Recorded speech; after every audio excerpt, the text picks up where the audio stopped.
So we'll make a start now. Thank you very much, everyone. Assalamu alaikum. Today is the last session in the series of talks, Introduction to the Western Tradition. And I'll just briefly recap what we've been through, and then I'll introduce my friend, Sheikh Danish, in a second, and we'll give you some sense of what we're going to be talking about today, inshallah. So over the past, 4 or 5 days, we began with looking at and asking what is the Western tradition and why should we care about it.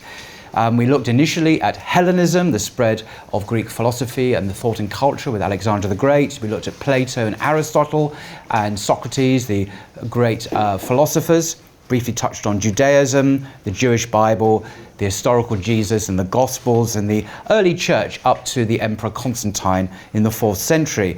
And then we fast-tracked to the Renaissance and the Reformation and the pioneering work by Erasmus in the New Testament and the famous Trinity verse, which of course was not part of the original Bible, he discovered.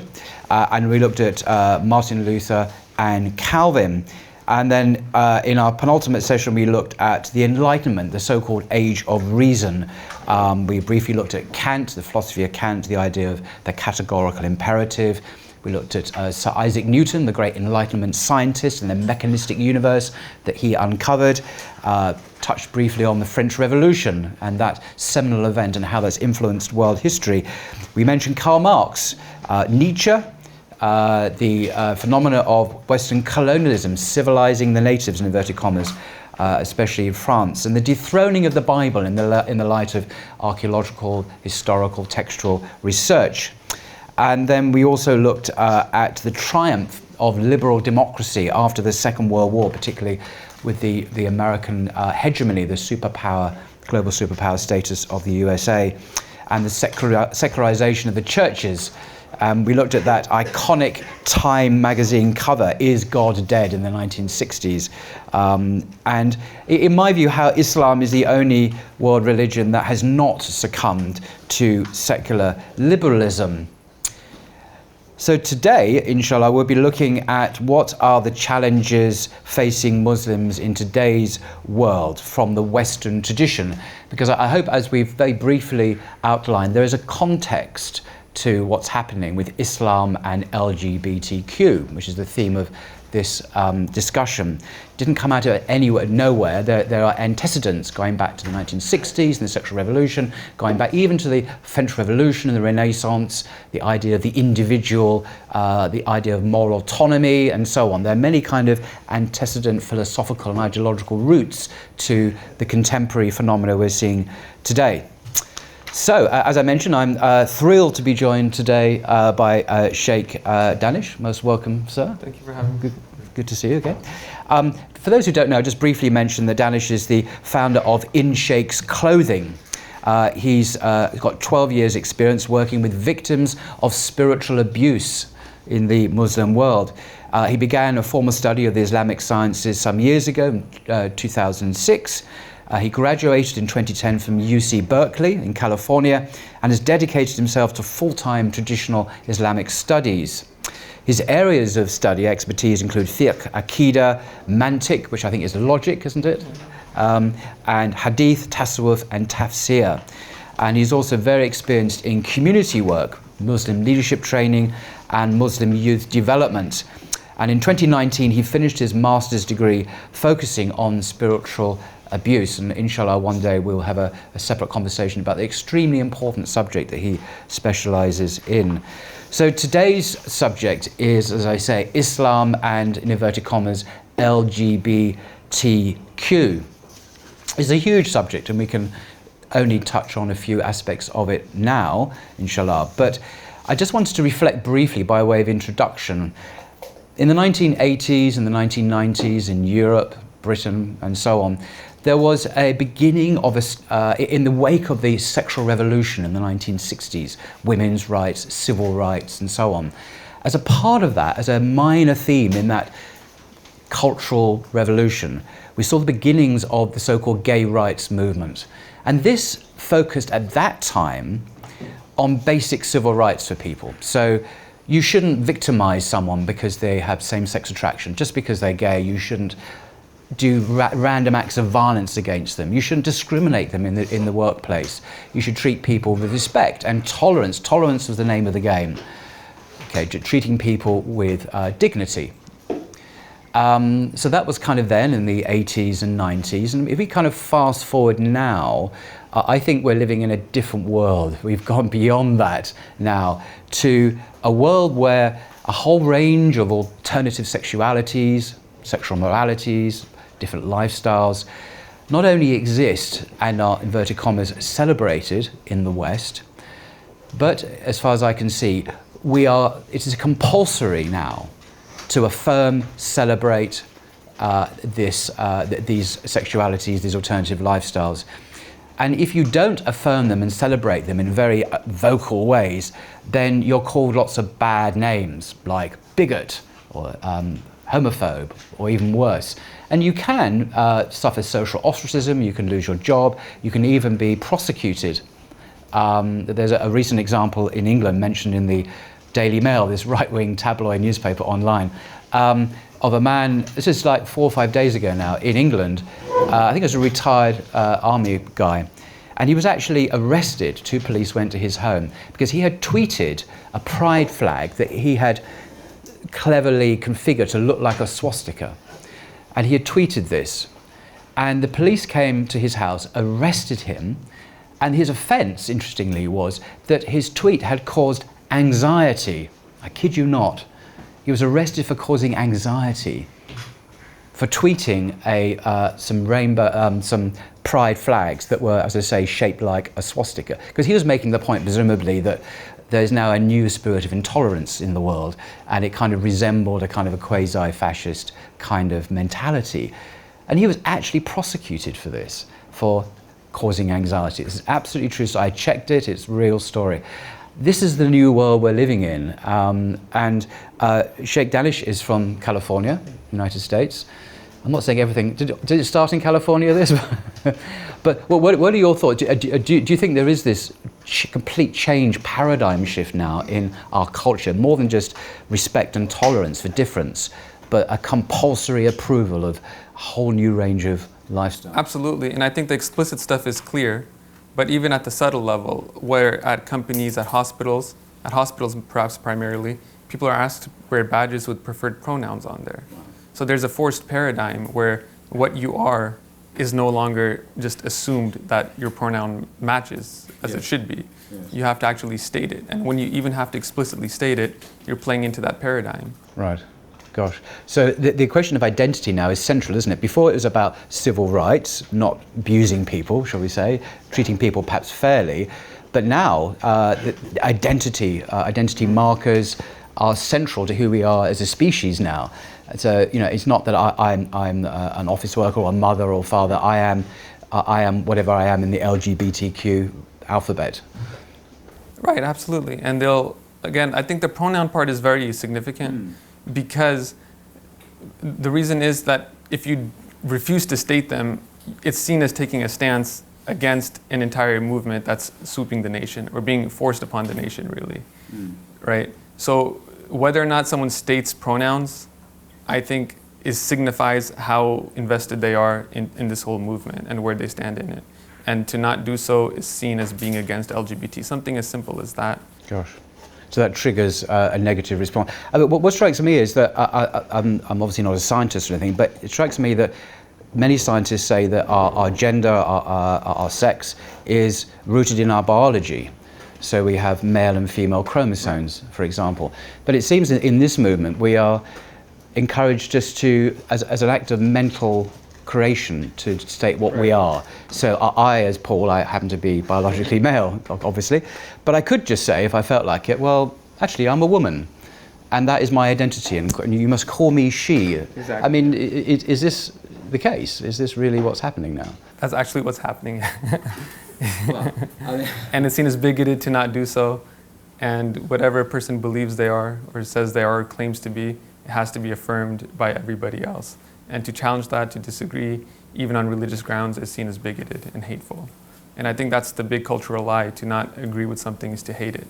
And it's not something, there's a privileged position that the LGBT movement has, where disagreeing with them is particularly hateful. See, if someone disagrees with Islam, we would never call that person hateful. If someone disagrees with Christianity, which by default a Muslim does, we wouldn't call that Muslim hateful. No. But for LGBT, there seems to be this really privileged position. While the claim is that everybody's a minority, there should be mutual respect, but there is a privileged positioning of that group within the spectrum they claim to fit in of other minorities. So there's a great irony here, because the people are claiming victim status. We're oppressed, we're a minority, and yet you're saying they're actually very privileged. And how do we know this? Because of the power they clearly exert on others who don't agree with their agenda. The proof of the pudding's in the eating. We can test this claim to being I'm just a victim by saying, well, who wields the power here? What's the power dynamics? And the irony is the victims are actually the oppressors in some ways. I mean, you know this better than I do, but haven't you seen rainbow flags hanging from embassies? Yeah. U.S. embassies in other countries. I was actually in Berlin a couple of weeks ago, and coincidentally, I hadn't realised until my host told me that it was actually a couple of days after I arrived. It was the Berlin Gay Pride. I thought, oh no, you know, and I actually walked past near the Brandenburg Gate is the British Embassy. In fact, there's the American Embassy, which is very privileged there, right by the Brandenburg Gate, the French Embassy and the British Embassy. So I walked past, let's go see the British Embassy, this big imposing building. Now, in my idea, the British Embassy represents Britain, the United Kingdom, and the only identifying marker outside the British Embassy was the LGBT flag, the pride flag, and that was it. This is now Britain. And I took a photograph and tweeted it. I thought, how extraordinary, you know? I mean, since when did this become who we are as a nation? Britain, and this ditto, by the way, for France, Germany, the United States, and of course, the US tweets every June to the Muslim nations in the world, quite provocatively ordering them, telling them to accept this agenda. Kuwait, I've seen a tweet to Kuwait online, which is basically ordering Kuwait or telling Kuwait to accept this agenda. Extraordinary demonstration of kind of neo-colonial influence and power. And I also just want to add on the pronoun point. See, I think some Muslims kind of fall for this trick that it's, what's the big deal of just affirming a pronoun, of just calling someone by what they want to be called. But this has deeper implications. So speaking of power of this lobby, there was an all-star game, a basketball NBA all-star game that was canceled in Charlotte several years back because they didn't let people go to the bathroom that they identified with, the gender they identified with. So you might think it's very benign. A man wants to be called he, she, her, just call him by she and her.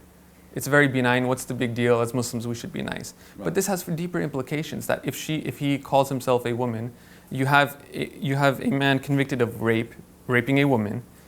Then he says he is a woman, and he goes to a women's prison and rapes in there. You have male inmates identifying as women, impregnating women in prisons too. This happened in Colorado. This happened in the UK as a notorious case several weeks ago. Who how can I put this? You know, in traditional language, a guy who said he was a woman was convicted and went to a women's prison where he committed further offences against women. This happened. So it's beyond pronoun. I want to say that it might seem very benign, just a name tag, respect somebody, and this is the type of empathy that's manipulated. And Muslims, you know, we want to be nice. Most people, I think, want to be nice, and that's step one. Step two has real consequences, like the bathroom example that I was giving, and in the prisons and other places. So even the masajid, I mean, are we going to let men into the women's space because they call themselves that in the women's areas of the masjid, in bathrooms? And you know, this stuff is ignored as if it's not an invasion of privacy.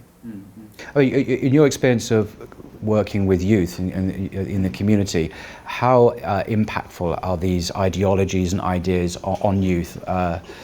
Yeah, I think, so I would answer that by saying, I think some Muslim leadership did renege on their responsibilities of standing up to this movement. We won't mention names, of course. Right, no, but so let's talk about the good examples, people I look up to and really that I'm drawing from in this talk. We have Ustad Mubin Vaid, Dr. Carl Al-Tubki, who you did webinars with both of them actually.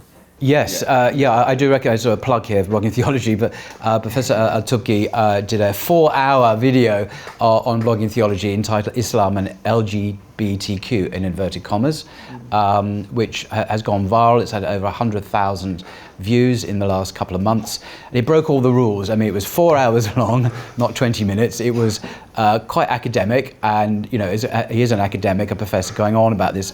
But it was absolutely world-class, brilliant material, and I do commend it. It's been translated into other languages. If you really want to look at the background to these whole issues, the sexual revolution, the nature of morality and ethics in Islam, what's permitted and what's prohibited, and the Islamic position on all of these issues from a very sensible, informed, incisive, clear perspective, with tons and tons of slides, which are quite helpful, then I really recommend that. But I think it's pretty unique, that video. So yeah, so those are definitely some great examples and people I draw from. You'll hear like me probably mentioning things I've learned from them. But what I was mentioning is when a courageous stance was not taken early on, it impacts the generations to come. So the generation that does compromise, they'll still look like vestiges of the past. You won't be able to see, it won't be as noticeable in them how much they've changed.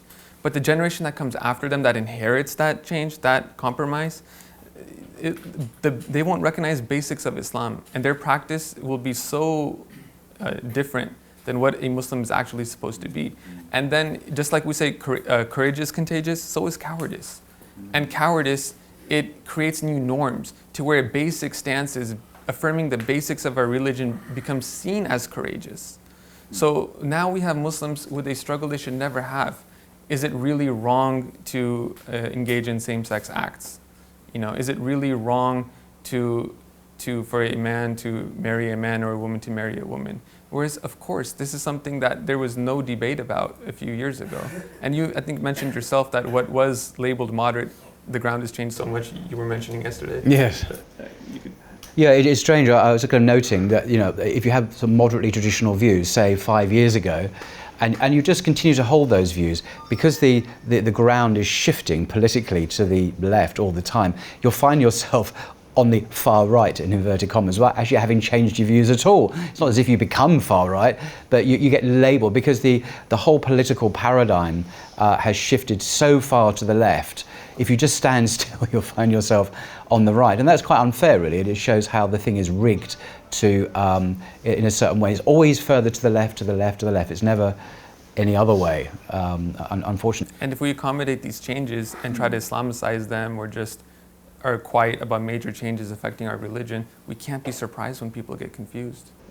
But you mentioned, I think rightly, recently, again without mentioning names, some very prominent American Muslim leaders are now speaking with great clarity on this issue, I think, and with great certainty. So where there was perhaps some doubt about what Islam teaches, and perhaps a tendency to hedge and not be clear, now I think that, do you sense there's a sea change, or is that just... I think so. I mean, to be very honest with you, you tell me what you think, but I think the Christians, conservative Christians, have actually made it more acceptable for the Muslims. And Muslims are kind of following their lead, because now finally there's some pushback to the strong cancel culture about someone speaking against LGBT. The author of Harry Potter.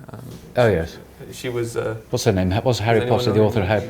J.K. Rowling. Thank you. She was, I think, pretty significant in terms of showing how absurd some of this stuff is and not apologizing to the mob, and many others who haven't. And Muslims are coming after some of the Christians, and other public figures have made it a little bit safer. So unfortunately, Muslims, I don't think they're leading the way. But now we are hearing more Muslim voices speaking out against it, now that it's not as scary. But you do get, again, not mentioning names, certain leading Muslim politicians in the States, certain in Congress. There's a particular lady who wears a hijab. I forget her name, I'm not going to try and remember her name. She's not just, she is very, very positively pro this agenda. And what is going on there? Are these people strategically using political alliances to help benefit ultimately the Muslim community, and so kind of strategically, okay, I'll go along with this? Or are these really ideological, is she and others like her convinced of this agenda? Well, you probably have a much better analysis of this. Well, no, you don't need to be humble. No, I'm not. You're American. You have some insight that I don't have. No, I think all of the Muslim politicians, whether it's Keith Ellison, Ilhan Omar, Rashida Tlaib, all of them, there may be more. Those three I'm aware of did celebrate actively in pride parades. Yes, exactly. I think there are videos of at least a few of them even dancing at pride parades. Right. So I think Muslims were a little swept up in just supporting any Muslim candidate. And when people said we should support Muslim politicians, I always point, well, there are plenty of Muslim rulers in the Muslim world that don't represent us well. This is true. Many dictators. Maybe we shouldn't be too picky, I suppose. Yeah, I don't particularly get excited if there's a Muslim running for office. I mean, what are the values? Are they Muslim because they say they're Muslim? Should Muslims support because they're Muslim? Well, are these people primarily politicians first, who happen to be Muslim, or are they Muslim politicians representing Islam, the Muslim community? I'm not entirely clear sometimes. I think you are. Quick on. What's going on here? I appreciate your humility, but you probably. No, I'm not being humble. I don't know. It's same in Britain. Most of our Muslim Isn't a politician MPs. Always a politician first? Well, I don't. Yeah, I mean, you think, but most of our Muslim MPs voted for gay marriage. Interestingly, I think one abstained. He was a Conservative MP in Britain who didn't actually vote for it, and he just abstained. But the rest voted for it, which is extraordinary. What's going on there? And I would imagine they're doing it for strategic reasons, political reasons, rather than because they privately believe it's fine. I mean, I'll give them the benefit of the doubt in that sense. I mean, if someone believes privately it's not okay, then you wouldn't see them that actively celebrating it. I mean, there's not much of a reason to believe there's a private disagreement when someone's expressing it. I think what you say can stand if there's just silence, but if there's a public support, they forfeited any husna dhan, like any reason for us to assume there's even a private dislike for it. I mean, they've capitulated to a level where there's no reason to assume that private is any different. And this is a very controversial question. You may not want to go into it, or it may not be the right context, but people like that, some of those political individuals who identify as Muslim and very militantly support the LGBTQ, have they taken themselves out of the fold of Islam, do you think? I mean, we can ask Sheikh Hamza Karim. Okay, well, and I know this is actually quite a nuanced question. It's not, there could be many factors involved. So, but we should definitely say they don't represent us as Muslims. They don't represent. They don't represent us as Muslims. That's for sure. And again, in the Muslim world, I don't think anyone looks to politicians for Islamic representation. Genuinely, I was just confused why it even mattered for Muslims that there's a Muslim politician, whether by name or actual. Like, why does that give us any sense of izzah, any sense of honor and dignity? It's like the television and movie shows as well. It's like you have some Muslim pop singer. Since when are we proud of that? Since when is that a religious position for us to look up to? That's why for me, if a Muslim musician does something, I don't really care. It's not something, these are not people we look up to. We shouldn't make heroes out of them. And we shouldn't allot them any sort of symbolic Islamic status because they're Muslim and we finally have somebody. Can I open this up a bit to people? Because I feel that although you make a very good point, I think in the real world, what happens on TikTok or social media or YouTube or Instagram does matter at some level. And so if you have a Muslim singer or whatever, entertainer, who's then representing certain LGBTQ agendas, although theoretically we understand that so what? That could be harmful to Muslims. But I'm saying it has an I meant more influence. like be proud that we have a Muslim musician. That's more of what I meant, or we're finally being represented. Of course, they can cause a lot of harm, and these politicians probably have. Yeah. Sorry, brother, you. Yeah. So you mentioned that if there's a Muslim singer, they did something, then we don't be proud of it. What about the opposite? If there's a Muslim businessman and he invests in a university or something, and then we become proud of it and say, oh, now we own him, he's Muslim. Look what the Muslims are doing. Well, the music industry is not an industry to be proud of. That was mainly my point. I named an industry that's it's a batil, it's not a good industry to begin with, right? Business is neutral. It could be very positive. Education, same thing. A Muslim doctor, same thing. A Muslim office worker, same thing. But there are certain industries where that's not where we look to for guidance. Hollywood, music, and models, that's not something we should even care for. Yeah, that's more of what I was saying. I don't mean any Muslim professional. There's certain industries that are just not acceptable. So as long as the industry is allowed, then we can hold on to them. Yeah. Well, I think there's a statement by one of the companions, I don't remember his name right now, but the statement gives the reason for why so many people are looking for, especially political representatives. إن الله لا ينزع بالسلطان ما لا ينزع بالقرآن. Do you know who's the companion? No. So the translation is that the sultanate can have an effect which the Quran itself cannot have that much of an effect towards some Muslim individuals. And that was said by one of the companions, I believe, probably companion Ali radiallahu anhu. I heard it. Interesting. So, but I don't think a political leader can have the definition of a sultan nowadays. That's probably restricted to a khalifa. Particularly in a secular society which has no Islamic allegiance at all. So, okay. There was just one thing I just wanted to just slightly changing tack here, just to clarify one point about Islamic teaching on, say, homosexuality. And this point shouldn't need to be made, but I still think there are some Muslims who don't perhaps understand this, and others who are not Muslim probably don't understand this. That in terms of the Sharia, the Islamic law, if you like, feelings, how one feels naturally, are of no consequence. It's not a moral issue particularly. It's certainly not a criminal issue. The Sharia, and obviously correct me if I'm wrong, Sheikh, but the Sharia is concerned with actions, behaviours, done in certain contexts, and that's when the Sharia is activated, if you like. So merely having what's called same-sex attraction, for example, is not a moral issue. It's something that arises naturally within certain individuals. But actions, of course, behaviour resulting from or as a consequence of acting on those feelings is a moral issue and can be a sin, of course, and even a crime if these acts are committed in public and there are witnesses and so on and so forth. So Islam has quite a nuanced position on this, on the public and the private realm as well. It's not a totalitarian ideology. It's one that has a moral position, but focusing on behaviours. And also, if one, although all same-sex actions are sinful in Islam by ijma consensus, and it's there in the Quran and Sunnah, if actions are done in private, away from the public domain, that they are between that individual and God, and it's not the position of an Islamic society to invasively intrude and look behind the curtains and actively seek out the sinner. That's not how it works classically in Sunni Islam. So there is this separation of the private and public, although these acts are always sinful, of course. Would that be fairly... I would add that if someone does have the inclination, and in a society that's encouraging a person to celebrate that and act on it and live your authentic life, they still, for the sake of Allah, don't act on that. I would say that there's, inshallah, a high positive result of that, and that person could attain very high levels of piety, because they're really going against a society that says, act on it, this is who you are, and they're saying, no, I submit to Allah, and I'm not going to act on it. So I think even more than neutral, we should see this person as inshallah having a high status with Allah. Yes, is there personal jihad and can be rewarded immensely by Allah, inshallah, for their behaviours, true.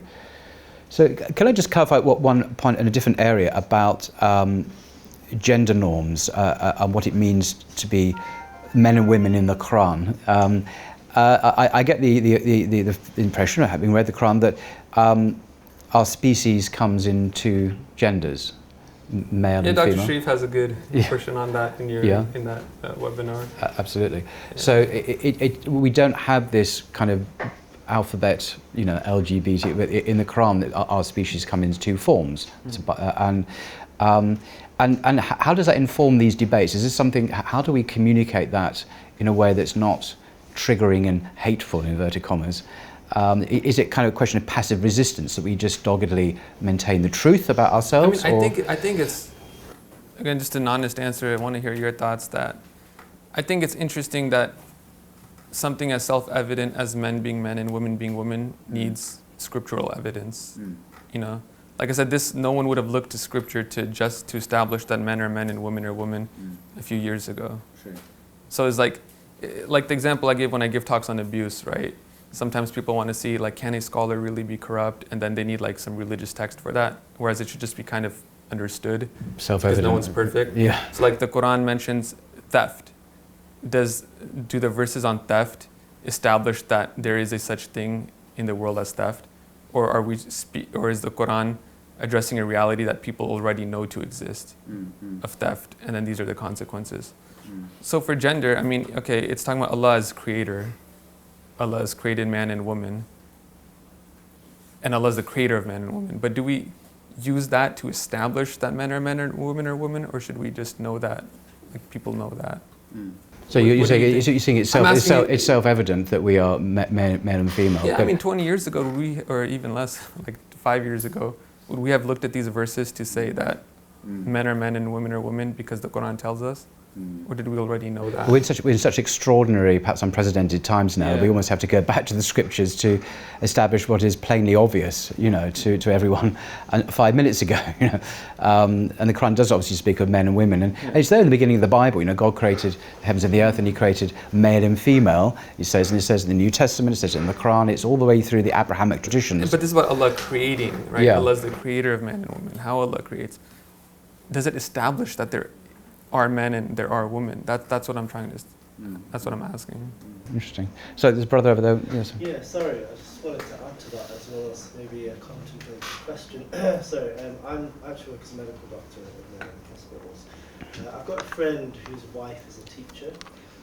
She was just saying that she was finding it a bit difficult because some of the children, she's not allowed to dress them as he or she, it has to be they or their. Well, it's really interesting. I and all the doctors I know so far working in the NHS, we haven't really encountered this problem as in a she, and they're either male or female, on the records anyway. And I was just thinking, I mean, I don't know how they're going to proceed from here in terms of medically, because there's certain diseases that are more like a biological male and a biological female. So I mean, are they going to keep them as original biological males or females only known to doctors and to be referred to as something?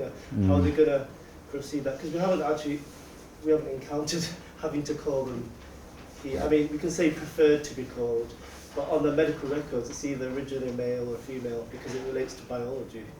Yeah. So I don't know. And of course, it's usually women that get pregnant. Of course, and they go to hospital. That's not likely to change by simply saying, "Oh, I'm a man now, therefore I'm not going to get pregnant." And I think one sheikh, interestingly, he said Islamically define a woman as having a womb. It's not necessarily having, breasts or Yeah, that reproductive because capacity is unique really too. recreate a womb in somebody to get pregnant and baby. So the brother behind.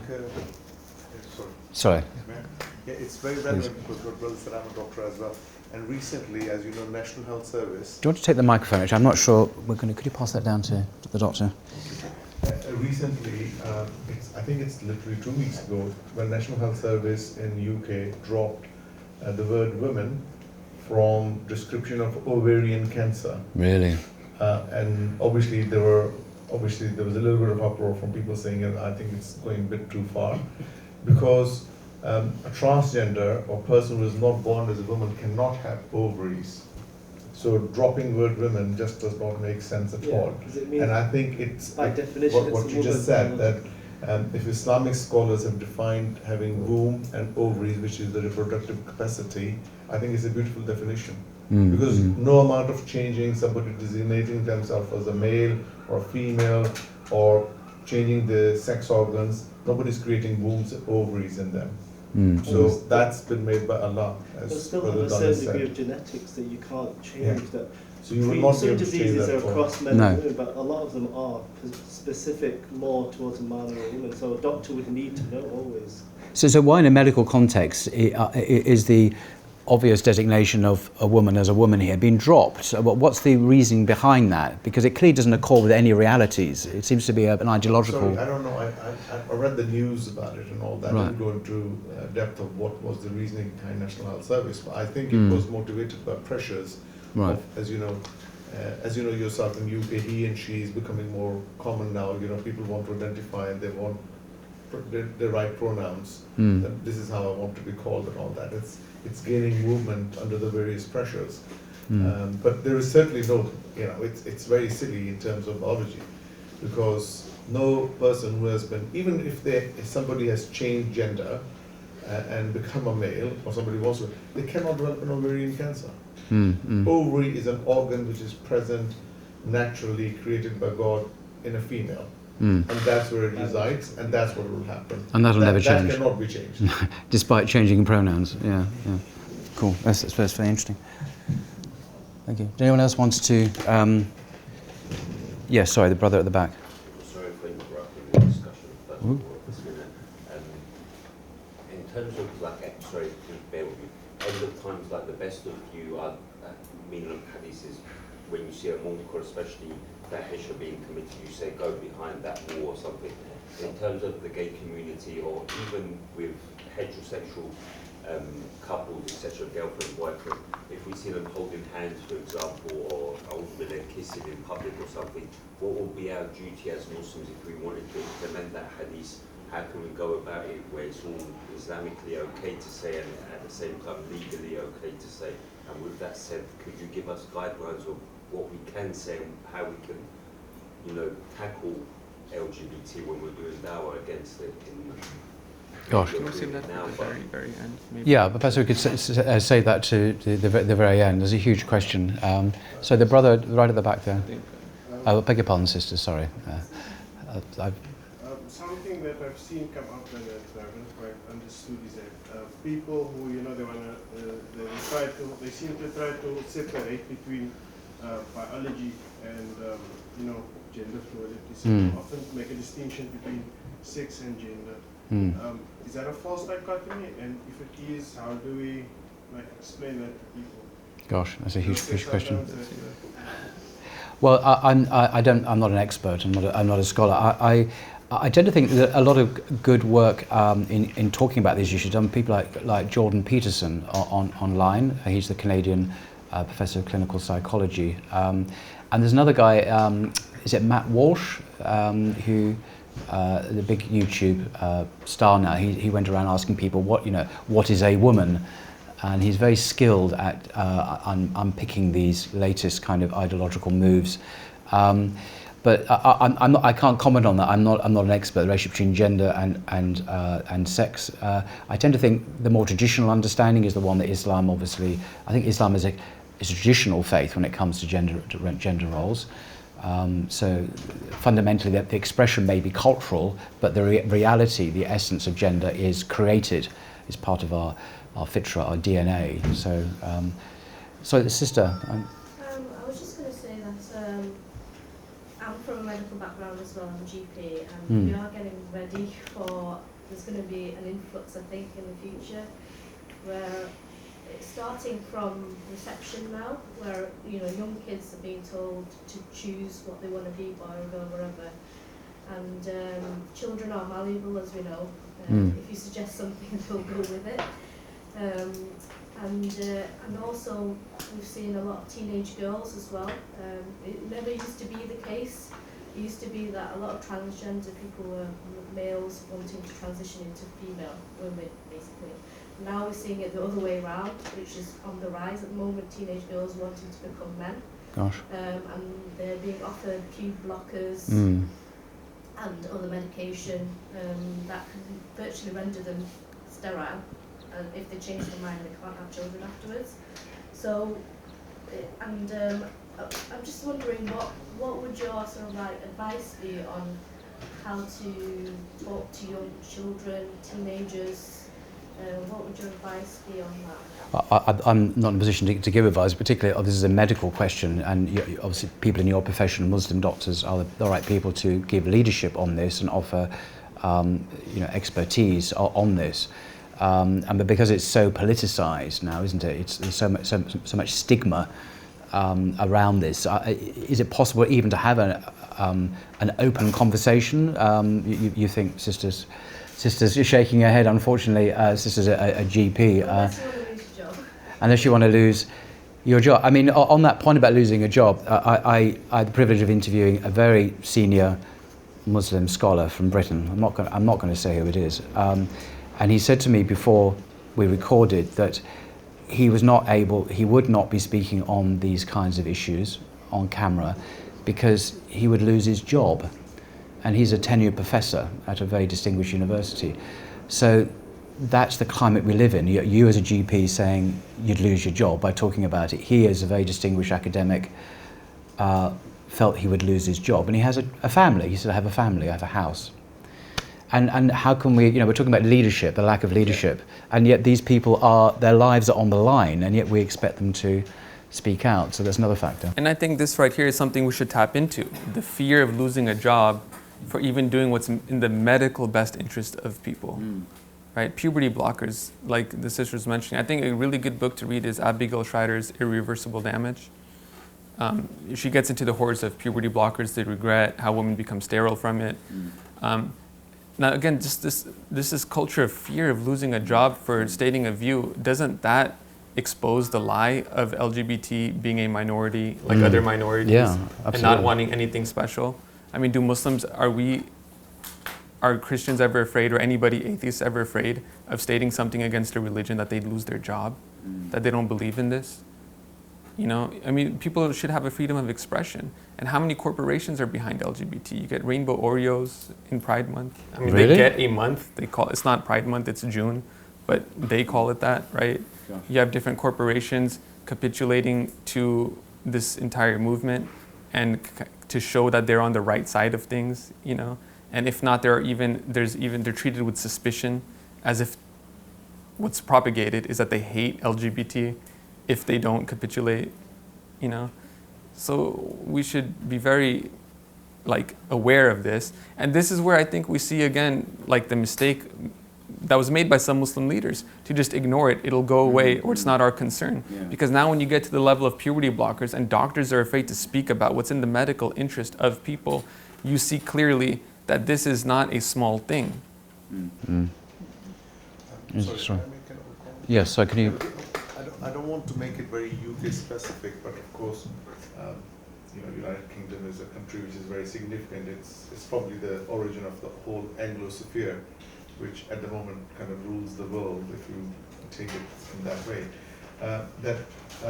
Tavistock Square is the main clinic, as you guys know, which was in UK established as gender dysphoria clinic, and which was converting children, and even younger children were being taken in, and that's been closed recently. And they've decided to go because a case was brought about by a young person who had been converted, who had changed gender, and they felt that they had been damaged. And then there was a lot of support when they came out. There were other people who came out as well, young people who said that they were damaged and they were given wrong advice. And as Sister quite rightly said, children are very malleable. But in a broader perspective, without looking at it, in a conspiratorial manner, but do you not think that, suddenly, if we step back about 20 years ago, 30 years ago, when a lot of people may not know it, of course, people will not know it, when there was Soviet Union and there was a Russian Empire and there was a division between the liberal world and atheism was the norm in communism, and obviously, making political comments, Mujahideen were being fought as people of God who were fighting Soviet Union.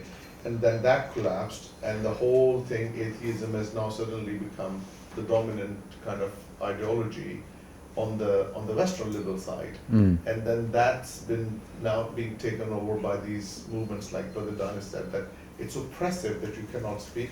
I mean, yes, losing the job, but I would be upset that the regulator, like General Medical Council, will probably strike you off or suspend you if you go against the political norms, as they did with the doctors who disagreed with COVID, for example. They were not allowed to air their views, and there were people who were suspended, so it's likely to happen. And as you rightly said, a lot of these corporations are succumbing to the pressure which has been exerted by a movement. So they're no longer a minority, they're actually a dominant majority view now. And the danger for Muslims and Muslim countries is, because they hold the geopolitical power and the financial power, they're trying to force their agendas on relatively less developed and weaker Muslim countries and Muslim societies. No, this is very true. And indeed, American foreign policy is the State Department has openly said that they want to change the Muslim world and make it conform to the America's liberal values. It's the latest kind of paradigm where the West is imposing its worldview on the Muslim world. It used to be other issues, but now it's this particular agenda. And I sometimes ask myself, what next? Because I mean, as if this isn't enough, you know, because there's always a constant shift in the social mores and the lifestyles in the West. It's never kind of static. But I don't think we've reached the end point. I mean, the trajectory is always there. So what are we looking at next? I mean, to be provocative, we're looking at the promotion of incest, which is actually beginning, by the way. This is not entirely hypothetical, as an accepted norm. Are we looking at the promotion of paedophilia, man-boy relations with children? Now, these may seem outrageous ideas, but just 10 years ago, the idea of gay marriage was unthinkable.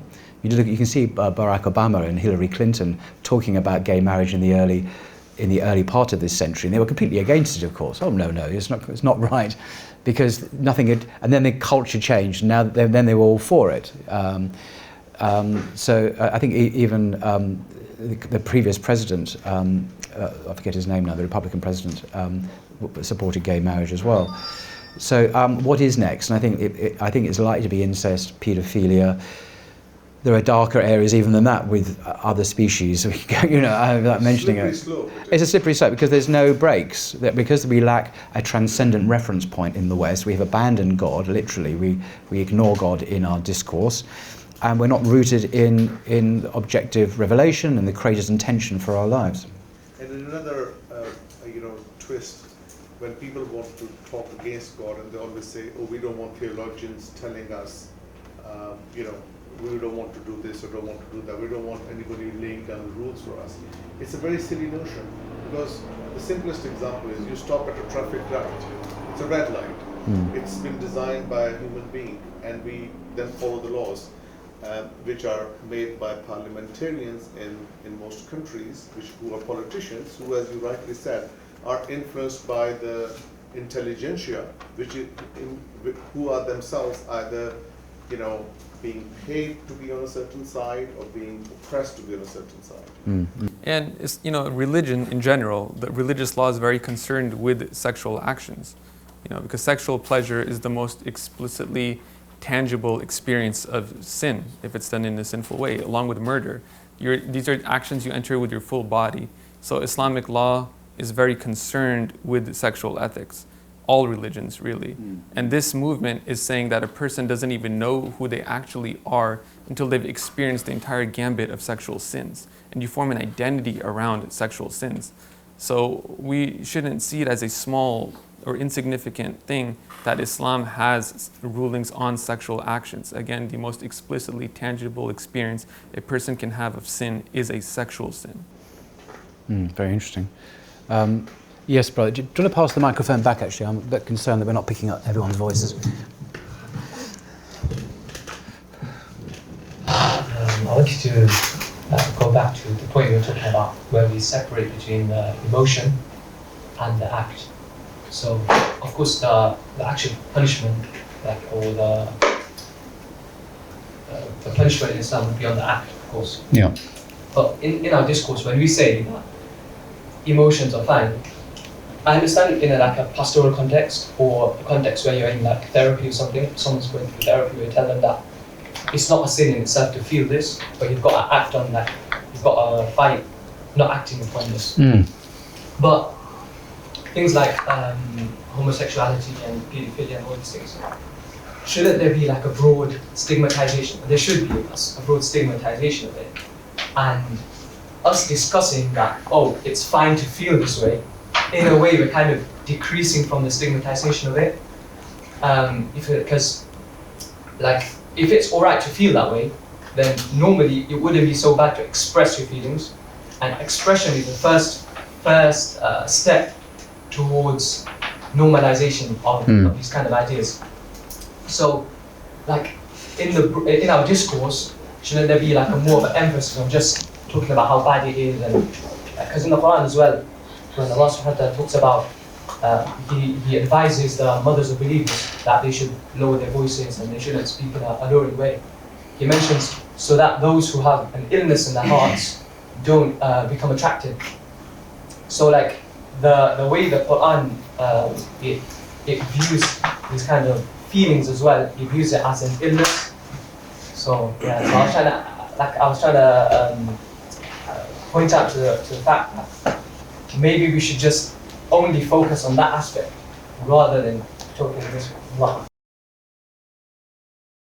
Yeah, I would say that if we preserve without compromise how bad acting on it is and the sinful nature of it, rather than how much we don't hate anyone, then you preserve the haya, the shame of acting upon that sin, and the feelings, they are going to exist in people. And the more you deny that, the more Muslims will look outside, I think. You know, whatever the reasons may be for the growing even feelings and those inclinations. And Allahu Alam, this is just my take. You might have a better take on this. And I think the real point, therefore, has to be focusing on how sinful it is without any sort of compromise. Refutations like Mubin Vaid has written of, I believe, Scott Krugel, yes. where he and to not fall into like Lut was destroyed because they were raping rather than homosexuality. You know, so really preserving how this is a cosmological offense, you know, it's really serious, and not to belittle the action in any way, and not closing the door of Tawbah, of course. But another thing we have to realize, and personally, I don't think we should even make fun of people at all who've gone through transitions or not, because those people can accept Islam. Maybe they were Muslim and they're making Tawbah now. Where are they now? We don't reject anybody, you know? So on theological grounds we do. But if someone's made a mistake, if someone's gone through a transition, because look, this is a mania that's sweeping the nation, sweeping the world, right? So people are going to fall victim, then they're going to come to their senses. Now what do we do? We can't treat them any less. So that's why I point people to Wahid Jensen, who has a podcast, who really helps Muslims and is a resource for Muslims who have these attractions and want to stay loyal to their faith tradition. So I think having outlets that are uncompromising in terms of action, uncompromising in terms of tafsir or any part of the religion, but they deal with the reality that people do have these inclinations, I think that's the best way to go. I think the brother makes a very good point. Thank you for making that clarification. I do also want to stress that in the video on blogging theology, Islam and LGBTQ, at the end there are Professor Al-Tulgi mentions support groups for supporting the faithful struggler, the Muslim struggler, and there are some very good resources and support groups available online and in the real world for people who are struggling with this issue. It's not just an intellectual problem, it's an existential problem for some people. And there's some very good resources run by responsible people, in one case by a medical doctor who himself struggles with same-sex attraction. So there are resources and support available to people who are struggling with this as Muslims. So. Yeah, can you pass that down to the sister at the end this time? Thank you.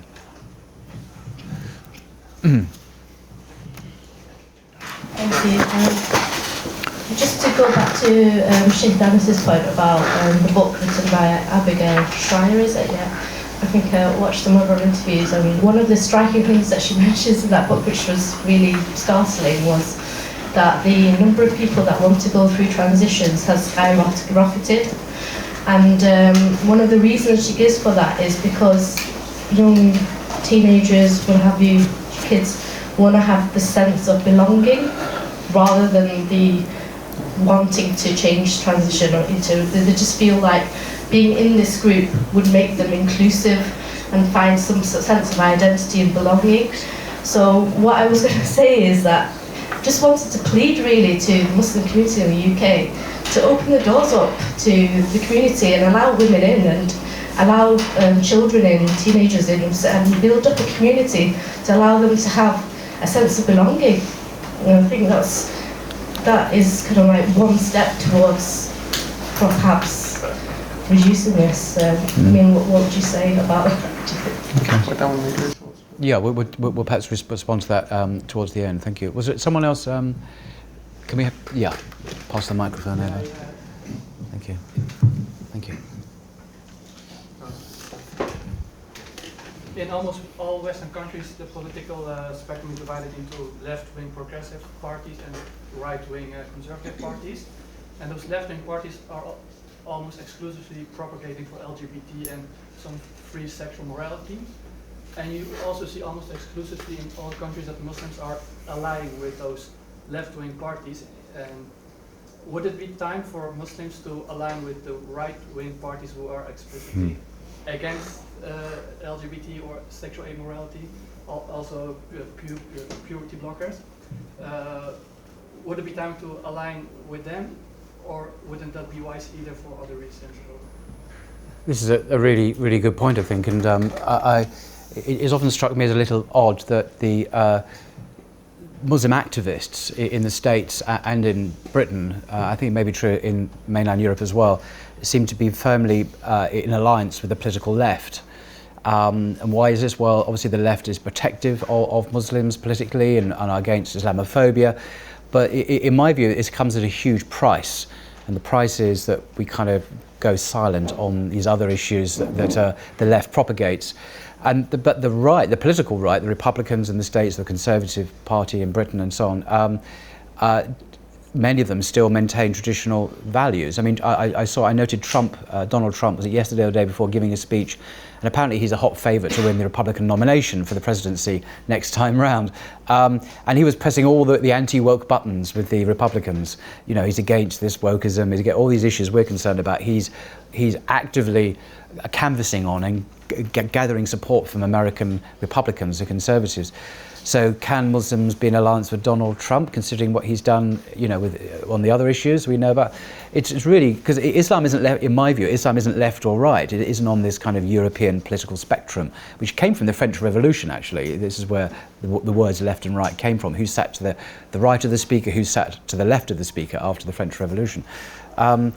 Islam isn't political like that. It's not right or left. So, but I think I think there needs to be more creative thinking. I'm thinking of the wonderful, for me, the wonderful English philosopher Sir Roger Scruton, who died just a year or so ago, and he was a traditional conservative philosopher. I mean, a real conservative traditional philosopher, and he had been quite Islamophobic historically in the years. But in recent times, his thought had matured and become more nuanced. And he had a wonderful dialogue at Zaytuna College with Sheikh Hamza Yusuf, which you can see online, talking about areas of commonality between Islam and the traditional conservative philosophical worldview.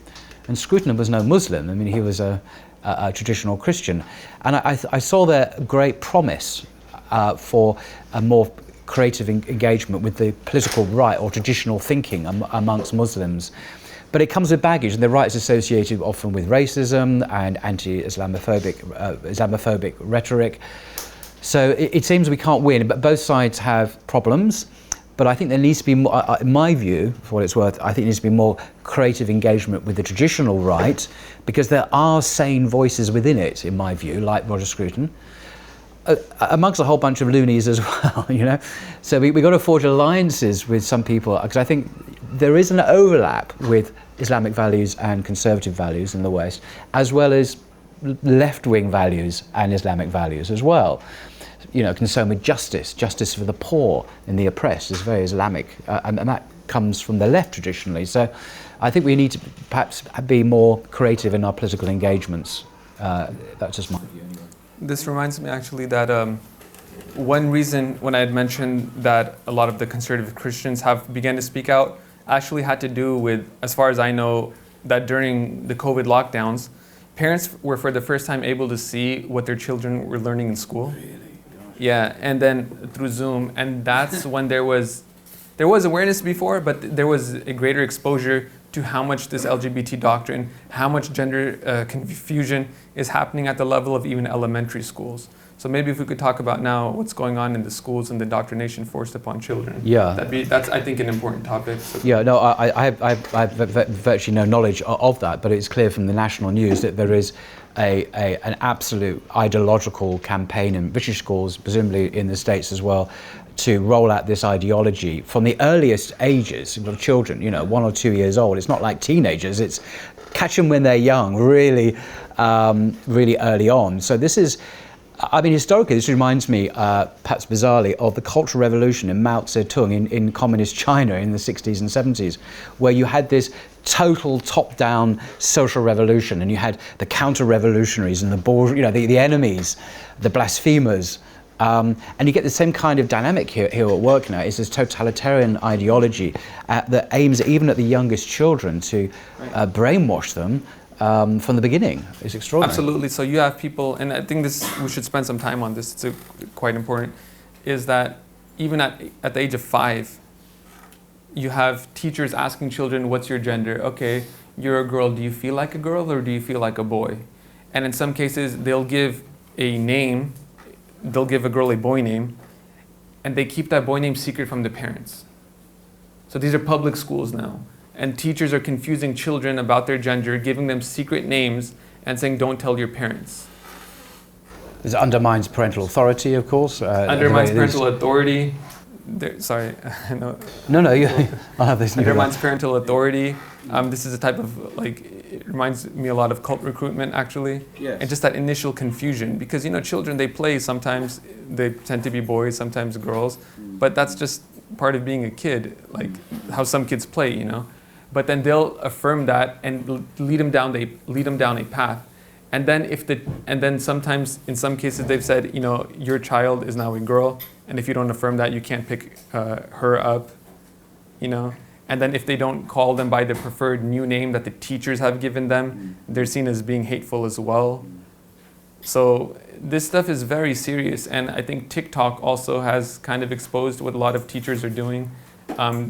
You have gay teachers telling their students that I have, this partner, I'm gay, this is what it means to be gay, and they're exposing and sexualizing children at the earliest ages. I mean, I was reading in the Times newspaper is a British newspaper, an establishment paper, reading it online, and I think 2 or 3 days ago there was a news item about, it's a big thing in Britain and in the States, I think, where you get drag queens, inverted commas,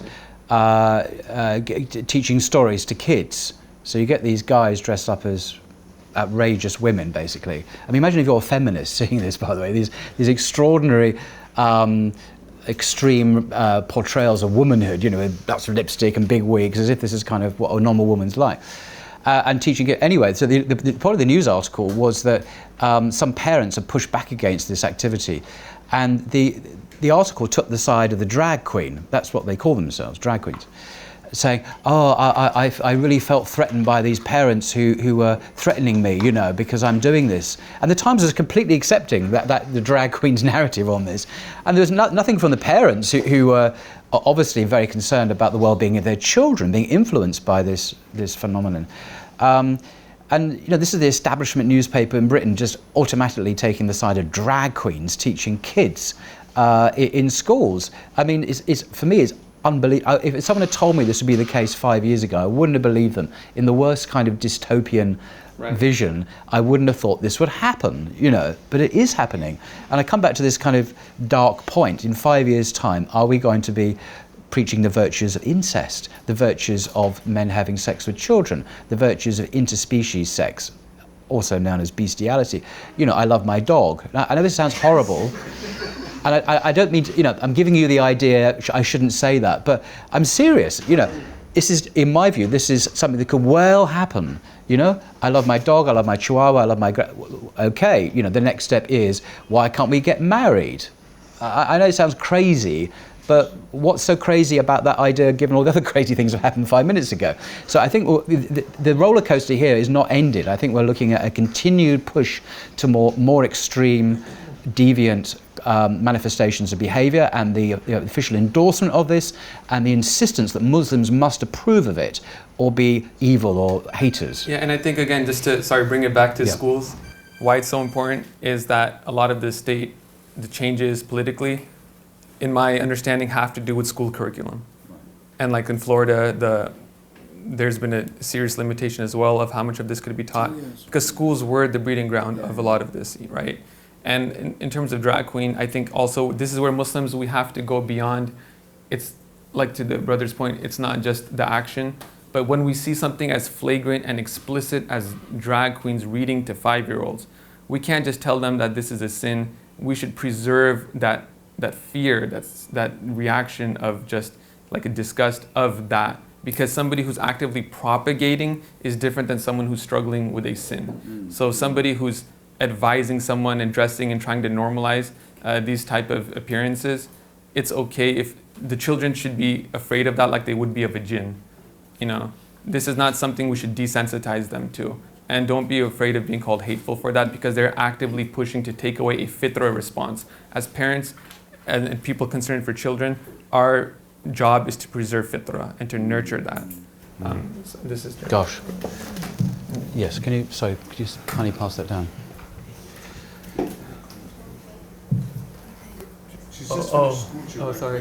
Sorry, I didn't. It's okay. You can do it later.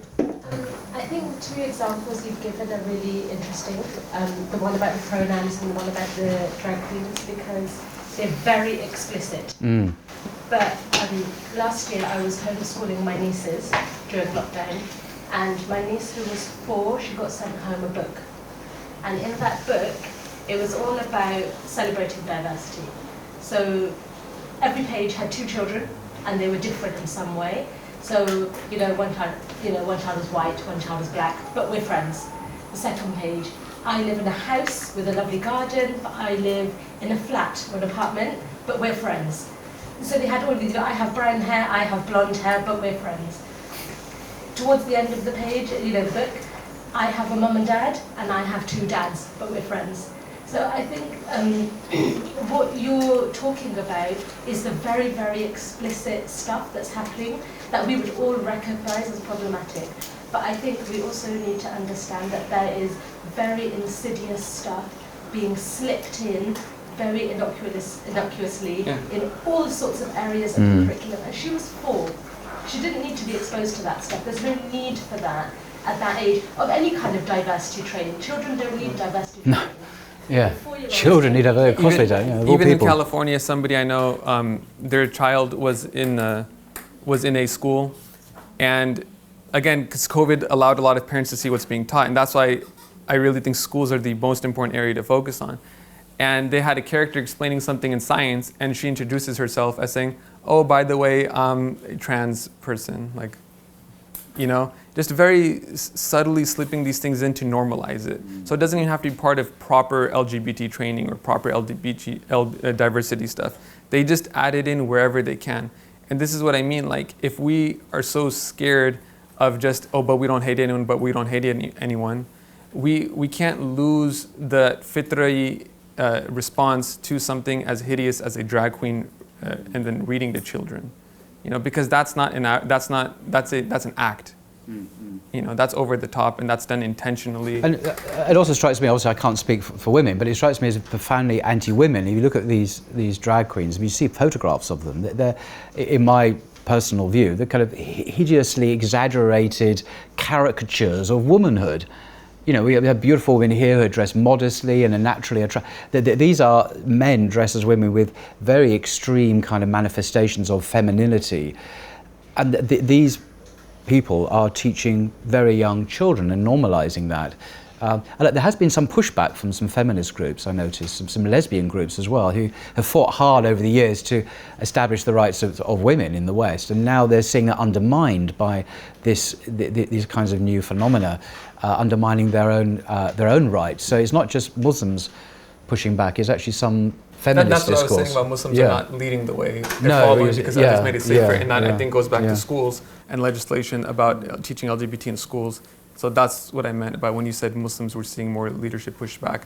I think they're following the way of a lot of the conservatives who have seen what's going on in the schools. And so, I mean, how I talk about homeschooling. Sorry. Sister, beg your pardon. No, go ahead. Oh, I mean, I also just had a comment, Would you like to share the microphone? Otherwise, we're not going to hear. My brother and I went to the same high school. It was like early on before they started all this, like she, her, gay kids were still like keeping it kind of quiet. I was pretty open. I was like, people gotta do what they gotta do. I'm not for this, and I remember one of my friends, she came out to me at the end of the school year, and she was like, oh, I was so scared to tell you, and I was like, okay, I don't know what to do with this information. And then a few years later, my brother one of his teachers transitioned from male to female in the middle of the school year. And he was like, yeah, he's married to a woman and he has 2 kids.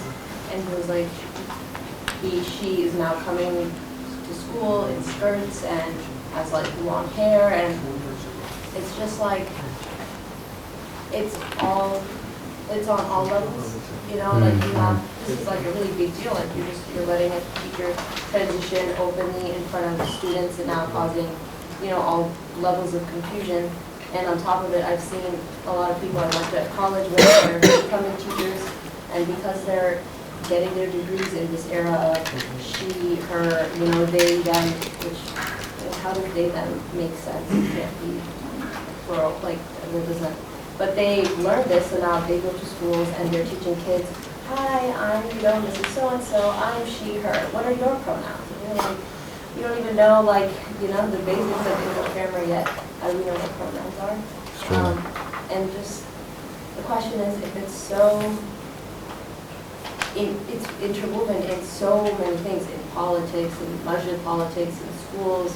A lot of people can't afford to keep their kids at home. Like my parents were able to send me to Islamic school, so I had a foundation. You can't afford to do that, it's really expensive. How do we, as Muslims, combat it? How do we give people the proper education on Islam? Because I think that's one of the like fundamental issues, right? Especially with a lot of immigrant families, there's a mix of culture, there's a mix of the American dream, and so they kind of end up going with the flow. But how do we come together as communities and you don't come together as an ummah and combat this issue? Well, perhaps we can come back to I mentioned about the issue of homeschooling and how realistic that is as a way of combating this. Thank you. Sister, do you want to? I have a similar example. Like, I'm still in school, and about 2 years ago, we were taught like how. Sorry, you're in college? Or? No, I just finished like high school. Oh, okay. So we were taught how gay people have sex, and there were many Muslim people in my school, and they weren't allowed to like step out. And I just want to ask, like, is this in the UK or what? Yeah. Right. Okay. How are you supposed to like deal with it when it's like everyone's like submitting to this like logic, and like even like I have friends or classmates that are gay, and I have friends that it's a girls' school, but there's this girl in my class who changed her name, and now she's a male. Everyone calls her he, him.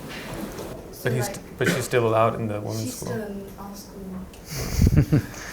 I don't understand that, but I mean, this issue of parents and their bringing up of children and instilling good Islamic values, but also homeschooling as well. Is that a real possibility in the States? And you would know better, but homeschooling in America, the reason it was taken so seriously is because Christians didn't want the state imposing any beliefs upon them, right? And just to be repetitive, I think COVID kind of revived homeschooling for a lot of people. Right. And I spoke to some Christians who are heading like homeschooling organizations and teaching people how to do homeschooling. And I was told, that when parents were finally able to see what's being taught in schools, it horrified them. So homeschooling is not an option for everyone. Islamic schooling is not an option for everybody. There's a quote I really liked. I heard Sheikh Hamza Yusuf mention once. He said that, in some parts of the Muslim world, you have parents who will like kind of deform their children's bodies so they can beg for money. Gosh. And they really hurt them so they can earn a livelihood. And he said that's analogous to people who send their children to public schools to be able to earn a living, that they're really hurting their iman. Sheikh Hamza, it's not an exact quote, but no, that's an extraordinary analogy. Yeah. And he said, that's kind of how we should view public schools as well. That maybe your child will do well in life, get a good job, but if you're not instilling that Islamic foundation and you just send them to be raised by these values, you're hurting their iman greatly, and you're crippling their Islamic identity. I know in France that where homeschooling was quite possible, the government just a year or two ago clamped down on that, because many Muslim parents were homeschooling their kids, and the government got wind of this and actually stopped it. So there's a kind of aggressive secularist intervention in Muslim education. But hopefully, in America, it's a bit somebody different. who knows history and knows these different movements, how do you view that? The government intervening and wanting to educate children, not letting families have their own values. Yeah, well, it's authority, it's totalitarianism. Well, this is not new. I mean, what really struck me, going back to the issue of the Western tradition here, if you look at what's happened in the West in the last 2,000 years, it goes through these kind of incredible changes in ideology and outlook. I mean, Karl Marx wrote his Das Kapital in London, and the fruit of that is still with us in China and North Korea, and let alone in the Soviet Union. We have Nietzsche, we have the French Revolution. The West can't. The West is very unstable. That's what I'm trying to say. It's very unstable ideologically and philosophically. It's not rooted in any transcendent basis at all. So it's constantly, if you look at this bigger picture of the Western tradition, reinventing itself, having a new identity, and then, because of its hegemony in the world now, it's insisting the rest of the planet goes along with it. This sense of perhaps insufferable superiority we have in the West. And it's that instability and constant changing of identity, but historically in the West, and not knowing what we're about. The West has a profound existential identity crisis. And this has been well noted by people like Douglas Murray, the British commentator I mentioned in their previous talk. And I know I've said this before, but it strikes me that Islam is the only public world religion that has not succumbed to this constant need to change and have different views and impose it on everyone else. It has this balance between the public and the private, and stability, and it's rooted in the fitra, of course. It's the natural religion. So ultimately the answer has to be religious to mankind. It's not that we can argue about the pronouns, we can argue about homeschooling, but ultimately the crisis is one of faith and mankind's abandonment of God and seeking its own guidance. But of course the guidance goes all over the place. It's never stable. So this, I think, is the ultimate challenge to mankind, is to come back to the Creator, who is the only one who can give us the guidance that we need to live good lives, successful lives in this life and in the hereafter. Sorry to sound preachy, but I think ultimately it's a religious question. Let me ask you, and I want to hear this from you, what happened to the American revolutionary spirit that's so allergic to tyranny? And we're seeing tyranny, these impositions happening in the public sphere. Why are people just capitulating to it? Well, this is it. Bullying now, the bullying culture is now normative, and the victims are saying we're bullied, but it's the victims, in heavy inverted commas, who are now doing the bullying. And we need to, as you have done so eloquently, we need to call a spade, or the story of the emperor's new clothes. This is the story of the emperor who proudly walked around with his new clothes. He actually wasn't wearing anything. We need to call this out and say that if you are liberal, if you believe in tolerance, you believe in human rights, you believe in diversity, be true to that. Actually show tolerance. Actually acknowledge diversity of opinion.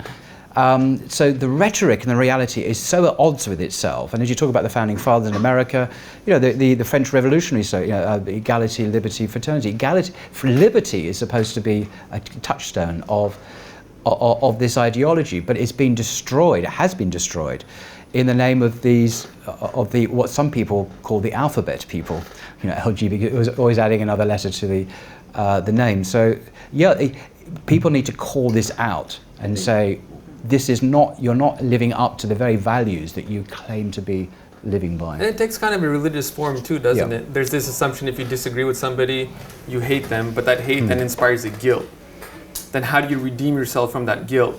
It's to give unabashed support for that corporation, for the LGBT movement. So corporations, if they're even called into questions, like I said, they have to show extra support. And if they're not showing all the support, it's like the Muslim countries or other countries, they have to hang pictures of dictators to show that they're not opposed.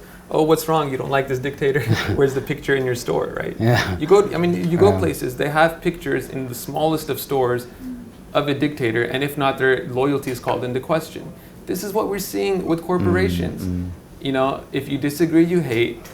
That puts a guilt in them. You redeem yourself by showing full-fledged support. And if you don't, it goes back to being hateful. Are you hateful? To the point where if you see Joel Osteen, someone named Rick Warren I saw, who Rick Warren actually is a preacher. Yeah, he's an American preacher. evangelical writer and But preacher. he's done stuff to help gay people who've, I think, suffered from AIDS. And still, when he talks about how this is just non-negotiable in Christianity, the question is, are you hateful? Do you hate gay people? So they really want to change scripture. They want to change foundational principles in religion. It's not good enough that you say it's a sin, and we shouldn't be fooled by this. No, it's very tough times ahead. I mean, I come back to this point. I think because we're not in a stable place culturally, politically in the West, that this would, in 5 years' time, we'll be in a different place. There will always be. The revolution continues, what some people call cultural Marxism. In the sense, the West won the Cold War over the Soviet Union and Marxism, but it lost the political war.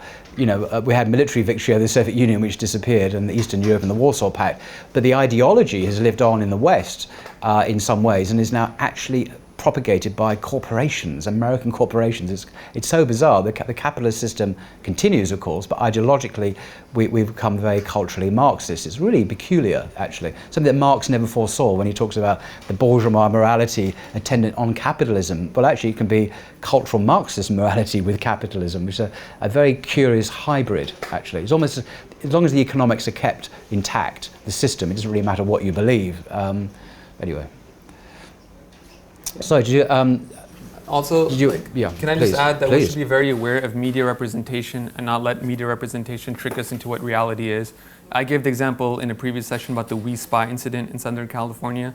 A woman took her daughter to a spa. A man came in undressed completely, full nude, and she complained to the staff that there is a man here exposing himself to my little girl. And she saw male genitalia as a child. Now, if this were any other context, this would be a traumatic experience for the child. It would be recognized as such. It would be seen as a predatory male figure. But the man identified as a woman. So then what is a traumatic experience, rightfully labeled such? What is perverse behavior, rightfully labeled such? Is now, it goes lower on that hierarchy of minorities, which again speaks to the lie of equality as minority status. And she's just seen as transphobic, and it's not a big deal. So, I mean, what is it? Is that exposure traumatic or not? Is it bad or is it not? In pride parades, you have men in full nude as well and little children watching that. You know, so on the one hand, it's a traumatic experience, it's indecent exposure. On the other hand, what's the big deal? So, you know, if the media can make you think something is predatory on one end and just immaturity on the other end, then don't fall for these narratives. Al-Islam ya'lu wa la yu'la alayh. Islam is the standard. Islam is what's elevated, and it's not subordinate to other ideologies. So, Sheikh Danish, one of the big controversial issues that's hit the media big time in Britain and America is this whole idea of LGBTQ in sports. And there's been a huge backlash about that. I mean, what are your views on that, and what's going on in the States? Yes, I think we would have been very remiss to omit sports, because along with the curriculum that in education, the second issue that I think raised the most awareness and was very pivotal was sports. Because sports, it's very clear, sports is a meritocracy, right? So it's very clear to see that when men began calling themselves women and being allowed to participate in women's sports, in girls' sports on that basis, they were shattering records. And that clearly displayed how ridiculous gender identity is. Because you had what's called, I think, identity inclusion bill, some bill that let men play in girls' sports, boys in girls' sports, based on claiming to be women. So just clarify here, the issue is, the claim is that men on average are bigger, more powerful, stronger than women. Not always, but on average. Well, on average, they have 80% more leg muscle. 80% of their leg is muscular. For women, it's 60%. They have fast twitch fibers that women don't have. And even after surgery, this stuff is not lost. Wow. So they have 20 times more testosterone as well. So what is testosterone? Steroids is testosterone. The cheating drug is testosterone. A natural thing. So, I mean, if we won't allow a woman to dope, to put steroids in her body and compete, why are we letting men on the basis of identity, or even post-surgery, play in girls' sports? And they're shattering records. So in a Connecticut high school, you had 15 medals that were records held previously by 10 different women, 10 different high school girls. Okay? This was shattered, and those 15 slots were claimed by 2 men.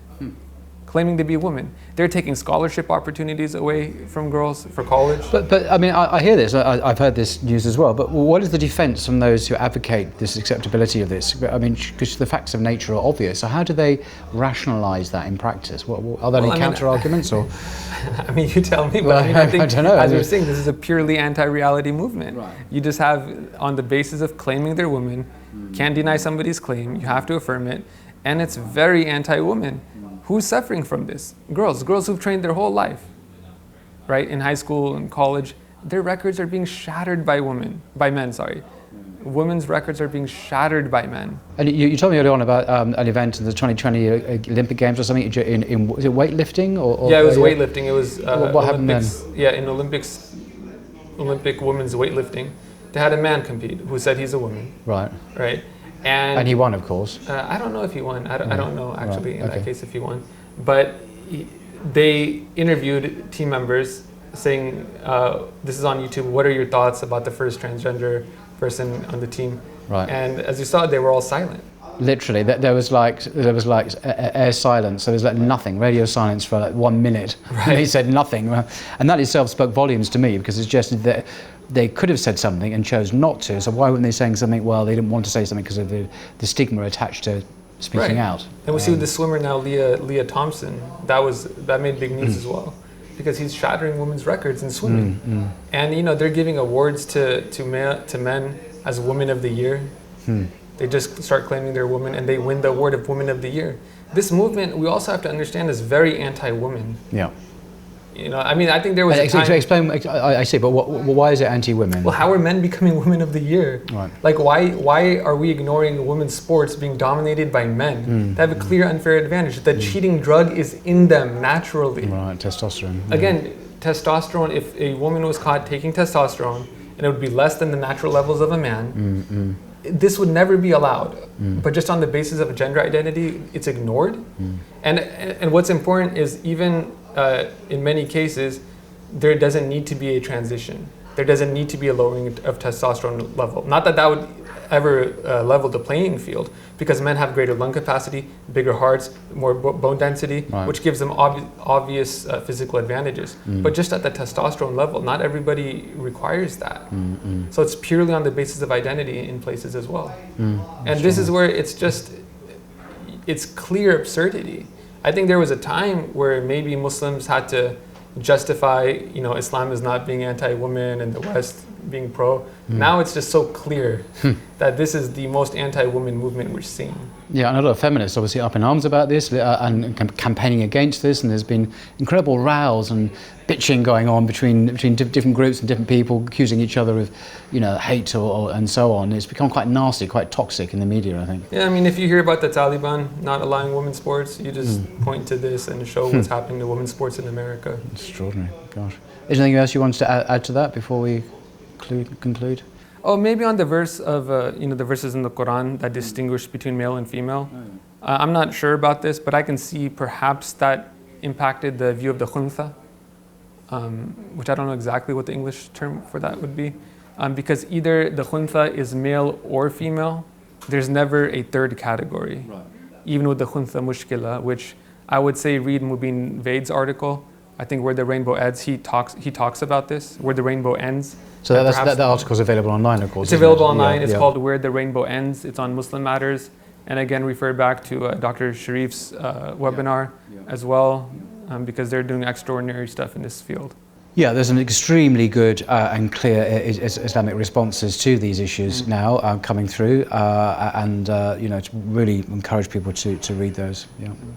Great. Well, thank you very much again for your time, inshallah. I think we're going to have to draw this to a close now. I'm conscious that there is another session after this, and I'm kind of hogging this, so I apologise for that. Thank you very much to Sheikh Danish for your time, your expertise, and and it's most welcome. I just mentioned again that the Islam and LGBTQ video on blogging theology with Professor Al-Tubki is an excellent resource if you want to look in the background to this, the origins, the antecedents of the sexual revolution in today's world. It's all there in wonderful scholarly detail. It's really fascinating and worth watching. So thank you very much, everyone, for coming. Thank you. Assalamu alaikum.